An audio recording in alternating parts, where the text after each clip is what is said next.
In today's video, we're going to look at one of my favorite pieces of software, Syncthing. Syncthing is a free open source file syncing solution for Mac, Windows, Linux, BSD, Solaris, Android, but sadly not for iOS. And I will talk a little bit about workarounds for iOS later in the video. So the purpose of today's video is to show you how to get up and running this Syncthing, how to install it, how to pair your machines together, how to share files, and so on and so forth. But before we dive into the installation steps, I just want to talk about two characteristics of Syncthing that I think make it a really interesting solution for syncing and is the reason why I use it over something like Dropbox or iCloud. So the first characteristic is that Syncthing uses peer-to-peer syncing. What this means is that your machines talk to each other directly and they share files with each other directly. There's no centralized server, which is what you have with like iCloud or Dropbox, where each machine sends to the central server and then the central server sends on to the rest of the machines in your little file sharing network.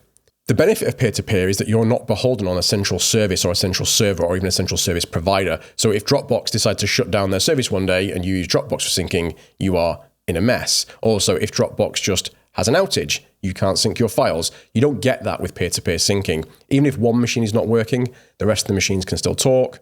And obviously, because Syncthing is free and open, you are in complete control over your sync network. So in certain cases, two peers in your network can't talk to each other, so they transmit data via a relay. And this brings me on to the second characteristic of Syncthing that I really like, which is that the data is end-to-end encrypted. It gets encrypted on the client that transmits the data and then decrypted on the client that receives it. There's no bit in between where the data is decrypted.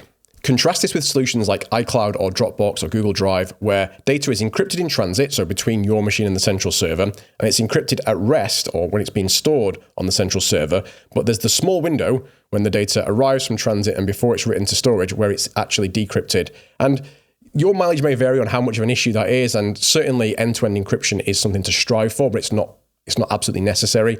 I feel much more comfortable with my data being a network that I completely control, touching only my machines, and always flowing end-to-end encrypted between those machines. One of the very nice things about Syncthing, though, is it's not an all-or-nothing solution. You can still use it alongside your other file syncing solutions, and we'll see it later on when we look at how to make Syncthing work alongside iOS by plugging it into iCloud.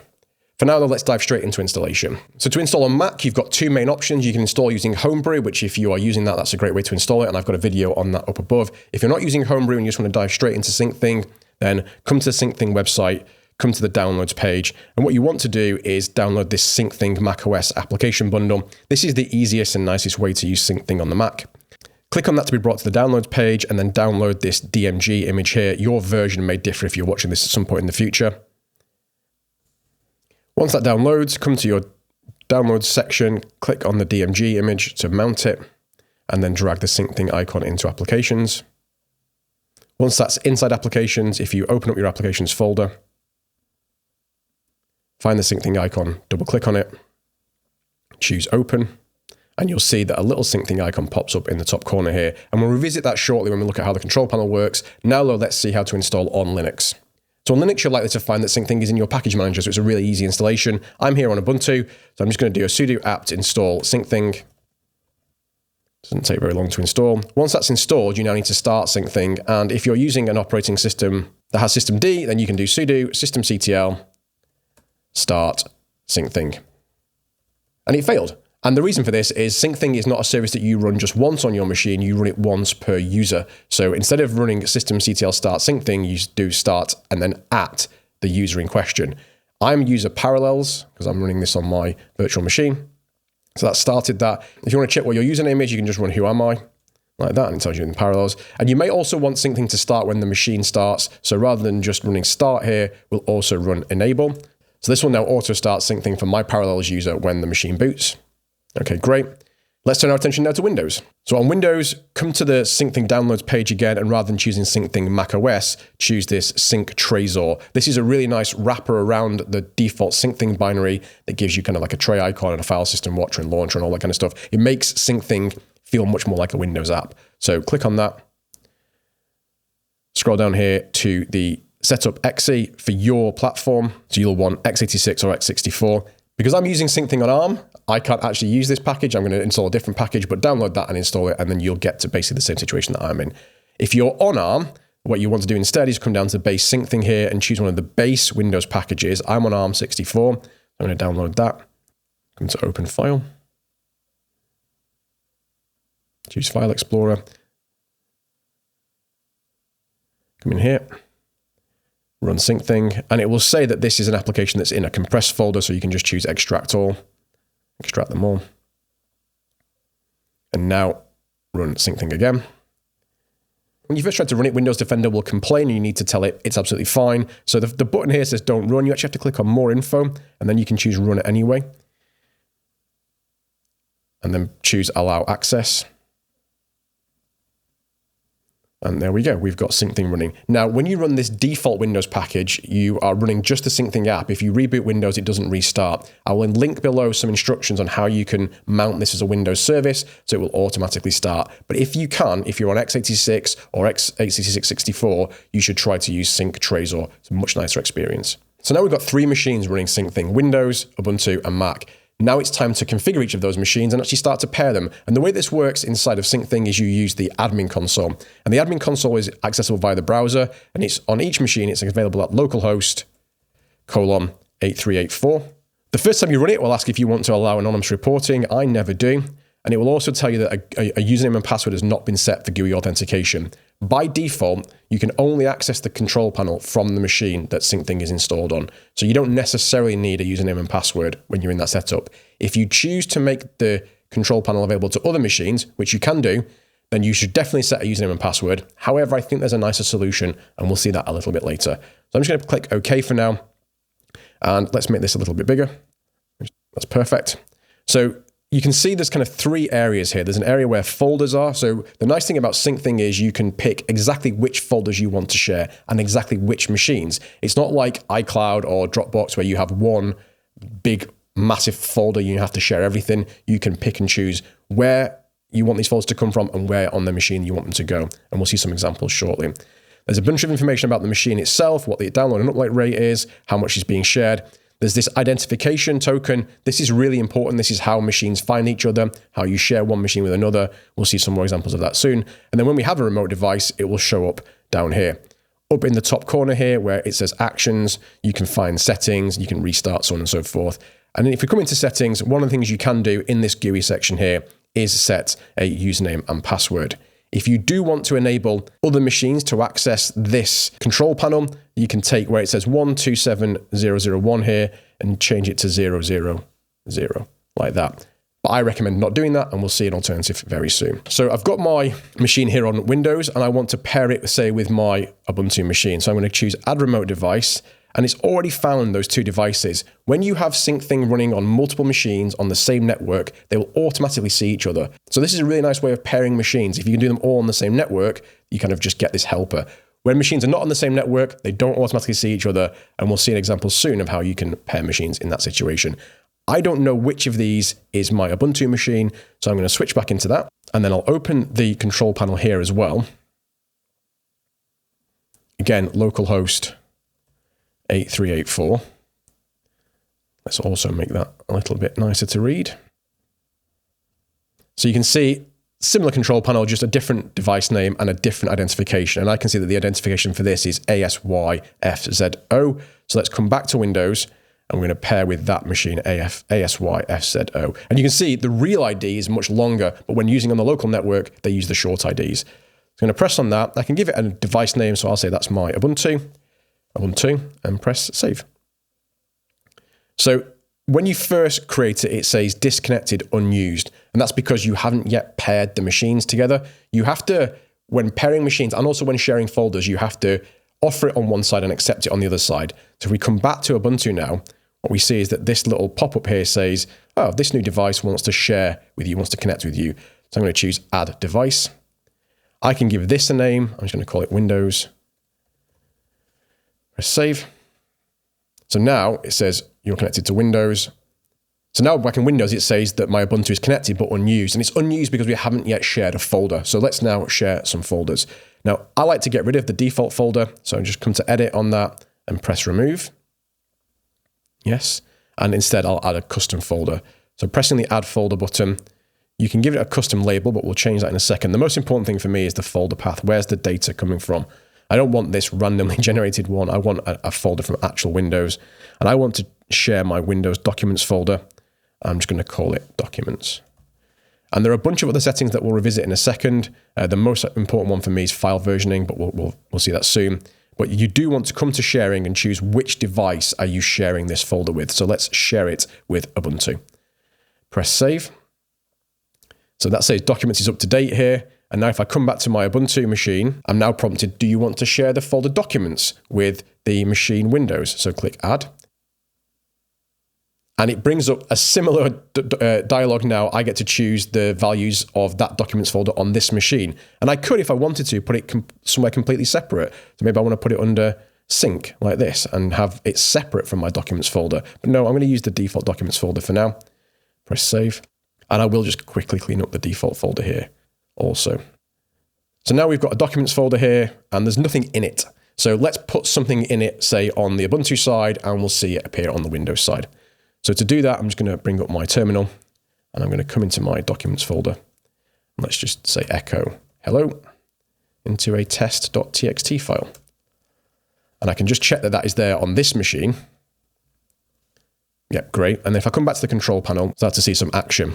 Now, what you want to see here is that in the rescans, it gives you the period. How often is it going to do a full rescan of the folder? But you most want to see this little eye icon. This says that Syncthing is watching for file changes using your operating system's watch support, so it will detect changes far faster. If you don't see that little eye icon with the enabled next to it, you need to install some additional software, and I will link below what that software is. I find now that most machines have file watching enabled by default, so you don't really have to do it very often. And you can now see that the global state and the local state show that there's one file, which is 6 bytes. And it also shows that my Windows device is up to date. And it took maybe 3 or 4 seconds to find that. I'm not quite sure. It usually happens well within 10 seconds to sync the files together. If we come back to Windows, we'll see similar data on this side. So it's saying that I'm up to date, the global state and the local state are the same. And it also shows you like what was the last thing that happened. So the latest change is that I updated text.txt. And just to show, let's come to the documents folder. We can see test.txt here. I'm going to open it with Notepad. And there it is, hello. So now we've got 2 machines talking to each other and they're sharing a folder. Let's add a third machine into the mix. And I'm going to add my personal Mac into this little syncing network. And if you look at the control panel from my Mac, you can see I've already got a bunch of folders that I've shared. And I've only got one remote device. You might wonder why. I'll tell you a little bit about that in a second. But let's add a second device in. Come to add remote device. I'm going to pick the Ubuntu machine. Come on, Ubuntu. And before I press save, I'm going to come to sharing. And I'm going to make this the introducer. And I want to be introduced to the other devices that the Ubuntu machine knows. I also want to auto-accept folders that machine is exposing. We'll still need to go through and click a bunch of buttons, but we don't have to specifically pair up with every single machine in every single folder. So let's come to save. Come to the Ubuntu machine. You still have to accept that pairing on this side. So press add device. Just going to leave the name as it is. So now we've accepted the pairing on the Ubuntu machine and it says that the machine is unused but connected, which is exactly right. If we go back to the Mac, we get the same thing, it's connected but unused. I now want to share a folder, the documents folder, between these 2 machines, and we should see that the Mac links to the Windows machine as well, because we made Ubuntu an introducer. So coming back into the Ubuntu machine, come to the pairing with the Mac machine, choose edit, come to sharing, and then share documents. Now I want to just show you one thing very interesting here. The Ubuntu machine is able to expose the documents folder to the Mac because that's the folders it knows about. If I come to the Mac and do the same thing, come into the Ubuntu machine, come to edit, come to sharing, you'll see it's able to expose its folders. So it can get quite messy when you're trying to pair up all these folders, especially if you've got some machines that only see some folders and some machines that say another. But this is the power of Syncthing. Like you get complete control over what files go where, what folders go where, and what devices appeared. But just something to be aware of. Coming back to Ubuntu, let's allow the Mac to see documents, press save. So that's now up to date. And if I come over to the Mac, you'll see it's now got the documents folder because we auto accepted the documents folder, so we didn't have to accept it. And you'll see it's got Windows down here now as disconnected. So we've been introduced to the Windows machine, but it's not an auto pairing. We still have to accept the pair on the Windows machine. This is just a part of the nature of how the end-to-end encryption works. You are required to validate on both ends of the tunnel. So coming over to the Windows machine, you'll see it's popped up here, new device, do you want to allow? So let's add device. Press save. Once we accept the pairing between the Windows machine and the Mac machine, Windows is asked, do you want to share your documents folder with the Mac as well? And this might seem a little bit counterintuitive at first because we've already shared documents with the Mac, but we've only shared it from the Ubuntu machine. Because this is peer-to-peer, not only do you have to accept each peering relationship at the machine level, you also have to accept it at the directory at the folder level as well. So let's press share. So now I've got this folder called documents. If I come into edit, you can see that it's shared from this Windows machine with these two machines. So that's basically everything you need to know about peering machines and sharing folders on a local network. Before we turn our attention to dealing with machines that are remote to us and also deal with what happens when you leave your house and you're not on the same network, let's just talk about two interesting configuration options. One is how to ignore certain files for sharing, and the other is how to version files. So we come back to the control panel, just say in Windows here, and come to Documents and come into Edit. The first thing that I think is interesting is file versioning. So by default, there's no file versioning whatsoever, which means if you overwrite a file, then it's overwritten everywhere. You can enable trash can file versioning, which basically says keep one copy, the previous copy of a file in the trash can for as many days as you want. And it's 0 means forever. That's the default. By default, all versions go into this ST versions directory, but you can change that with the version path if you want. You can also choose simple file versioning, which is kind of the same as trash can versioning, but you can have a fixed number of versions. So I think the default is 5 and you can set as many as you want. You can also choose staggered file versioning. This is a little bit more complicated, and you can see the text here that basically says for the first hour, a version is kept every 30 seconds. For the first day, a version is kept every hour. And for the first 30 days, a version is kept every day.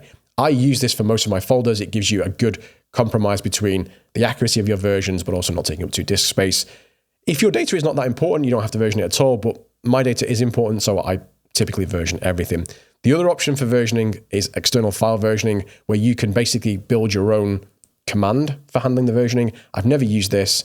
I think staggered file versioning is fine, but just know that you can enable this versioning. The other option is to ignore certain files, and this is really, really handy because often you get a load of junk files, like temporary files in your folders, and you don't want them to be synced around, and you can do that here by creating these little patterns. So one thing I like to do is I often call my files like .temp if I'm working on something temporarily. So I'll add a ***. That means any directory in the path, any subdirectory at all, then a slash, then another *.temp. So anywhere in this directory where you see a file with a .temp extension, just ignore it from syncing completely. So one thing to bear in mind about both versioning and the ignore patterns is they are specific to the machine that you set them on, so they're not like a global property. So if you want to also ignore, say here on the Ubuntu, the same thing, I have to come in and do the same pattern, .tmp, and now press save.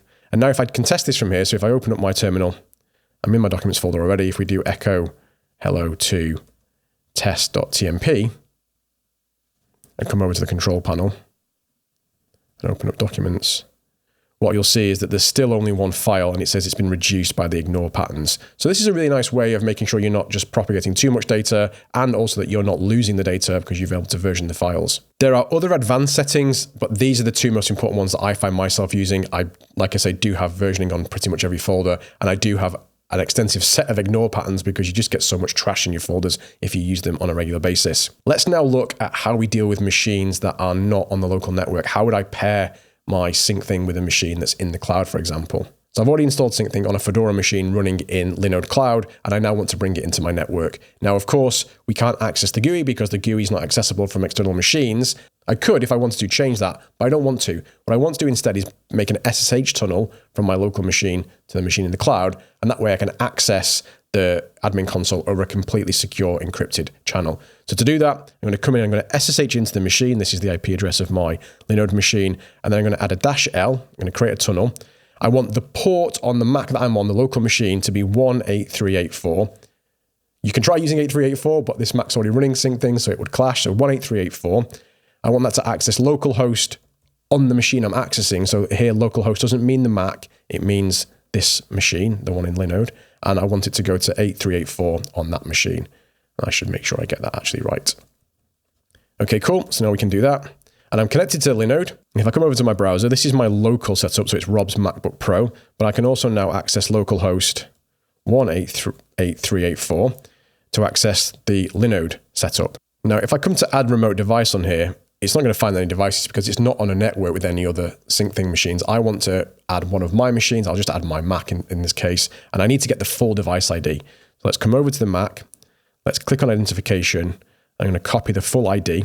Now, I'm not going to blank these IDs out because they're not really sensitive, because you need to obviously accept the pair on both sides. You can keep yours private if you want. The Syncthing documentation is quite clear. You don't need to worry about that too much, so these will not be blanked out in the video. Coming over to the Linode setup, I'm going to paste the device ID in here. We'll call that MVP. MVP. Press save. And if I click on it, it's going to say disconnected, unused. And if I come over to the Mac, close that down. There we go, it's popped up. Do you want to add the Linode device? Press add. Now, if I want to share one of these directories with something in the cloud, I might want to also encrypt it because that machine might be sensitive. So you can add an extra layer of encryption here. So let's say, for example, I wanted to share this documents folder. I could choose a password here, foo. And that way, when you go to that machine, you have to use this password to decrypt it. I'm not going to bother for now. I'm just going to leave that unencrypted. I don't really use that very often. So, but I will share that directory nonetheless. So press save. Come over to the Linode. Do I want to share the documents folder? Yes, I do. Press add, press save, and come in here and we can see that it's up to date. So it's only got one file. And remember that my extra file over on the Ubuntu side is being ignored. So none of these machines are seeing that temporary file. So that's the nice thing about the ignore patterns. And I can just quickly come back into the shell here and see what folders I've got. Go into documents, and there we see the test.txt file that we created before. So at this point, you could basically stop. You've got a working Syncthing installation. You've got some folders shared. You've got some machines paired. You're able to access machines that are remote. And if you take your laptop out of the house, it's just acting like that machine that we've got in Linode. It's able to connect back to your house. And you might be wondering, how is that working? These machines are peer-to-peer. How is the machine in the cloud accessing the machine in the house? And this is what I talked about earlier on, right at the start of the video, this idea of a relay. Syncthing has a set of public relays, and when two machines can't connect to each other, they can use a relay as a middle point. The data is still end-to-end encrypted, but they both talk via the relay. Relays are very convenient because they just work out of the box. They are quite a bit slower, and you have to decide how comfortable you are with the slight trade-off of people not seeing your data, but they are seeing your metadata. They're seeing your IP addresses, and they're seeing the pairing of the IP addresses to the IDs and also which machines are talking to each other. I don't use the relays. Instead, I open up ports on my firewall to enable machines to talk to each other. So let's see how to do that. The first thing we need to do to make our Mac and the remote machine talk without using a relay is change the listen addresses for our Mac. These are the addresses it will actually receive sync traffic on, but these are also the addresses it publishes to the world. And right now it's publishing that it's going to use a relay. So let's come into Actions, come to Settings, come to Connections here, and where it says Default under Sync Protocol Listen Address, change this to TCP://:22001. Now I've chosen this is the port number 22001. I've chosen this for a very specific reason. If you've got multiple machines in your network that you want external traffic to hit, you have to give them all a different port number, because that port number then has to be exposed on your router. The default port is 2200, and if you only have one device that's living in your house that you want external devices to access, you can leave it as the default port, that's fine. When you have multiple devices inside your house that you want external devices to access, you need to give them all a unique port, because that unique port has to be forwarded on your router. So we're going to use 22001 for this machine, and for every other machine I do this for, I would give it a different port number. So that's absolutely fine. Press save. While I'm in these settings, I also like to disable relaying, so I'm going to uncheck enable relay here and press save. So if I come back over to Linode now and look at the state of the MacBook Pro connection, you can see it says disconnected. If you expand it, you'll see that all the addresses report no network activity.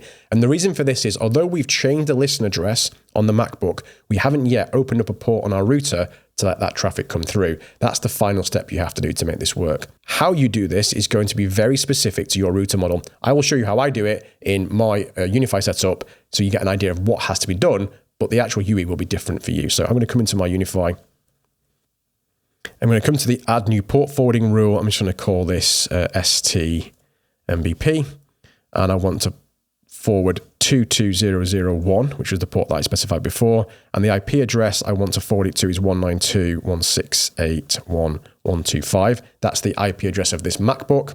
I'm going to forward it again to 22001, like that.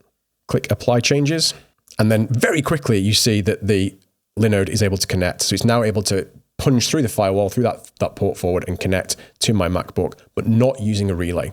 So let's now just talk very briefly about topology, the kind of the layout of the syncing network you can create with your machines using Syncthing. As you've seen, every device has to be paired with every other device if you want them all to share peer-to-peer. And every folder has to be shared explicitly between every device in that network. And that can get onerous quite quickly. Also, if you want to expose every device in your house to the external world and you don't want to use a relay, then every device has to be given a unique port. That port has to be forwarded on your firewall. That can be quite a lot of admin to do. What I've opted to do instead is to designate one machine, in this case my NAS, as my central hub. I pair every machine with the NAS, but not with each other. This gives me a much simpler setup. It means that every machine only has to pair with the NAS and only has to share folders with the NAS, but it also means that only the NAS is exposed on the firewall. I don't have to expose every single device and machine that I use. So you do lose a little bit of reliability with this setup. Obviously, if the NAS goes down, then the machines are not syncing with each other, but you can just lazily add any peer relationships you want during that time of the outage on your NAS. This is a really nice thing about Syncthing. The topology is so fluid that you can have full hub and spoke, full peer-to-peer, a hybrid. You can move between them as you need to. You're never fixed in one shape. And just to make things even easier, most NAS software does have a Syncthing package. So I'm currently using a Synology NAS. There's a Syncthing package for that. I know that QNAP have a Syncthing package. I'm moving and building a new NAS on top of TrueNAS. You can run Syncthing on that.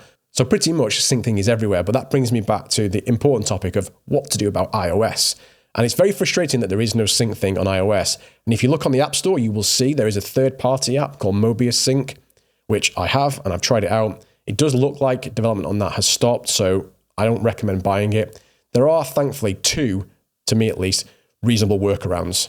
So I think the simplest way to get iOS and Syncthing working together is to use iCloud as kind of like a bridge. And what I mean by this is you set up Syncthing to sync your iCloud drive. And let me show you how I've done that. So in my folders here, I've got this iCloud, and the only thing you need to know is the special path where the iCloud drive kind of is shown in your file system. So if I just open up this in Edit, you can see that it's under my home directory, it's in Library, Mobile Documents, Com, Apple, Cloud Docs. And you can just treat this like any other folder inside of Syncthing. I've tested this for many, many weeks, and it works just fine, but you still have to run iCloud. And I really don't want to have to run iCloud at all. So the second solution, but one I'm only just testing, is whether or not Nextcloud can be used as a front end on top of the Syncthing files. And what I mean by this is I've installed Nextcloud on my NAS. It's got access to all of the folders that are synced to the NAS over Syncthing. And because the iPhone and the iPad have a really nice Nextcloud client, they too can access those files. It's not a perfect solution, and I still am ironing out some kinks, but I do think it will be the best solution until, hopefully, Syncthing is natively supported on iOS. So there we go. That's everything that I think you need to know to get up and running with a proper Syncthing installation. How to pair machines, how to share folders, how to set up remote access, how to pair with remote machines, how to even interface with things like iCloud. This reflects my setup, the setup that I've been using every day for the last, well over a year. And I've had no issues with it. I do wish there was a smoother integration with iOS and iPad, but I can work around that with the iCloud sync. I can work around that with the Nextcloud sync. And hopefully in the future, we'll see native Syncthing on iOS. I hope you found this video useful. I hope you found it entertaining. If so, please hit like, please hit subscribe, and maybe hit the bell as well, so you don't miss out on any future content. Thanks so much for watching, and I'll see you in the next video.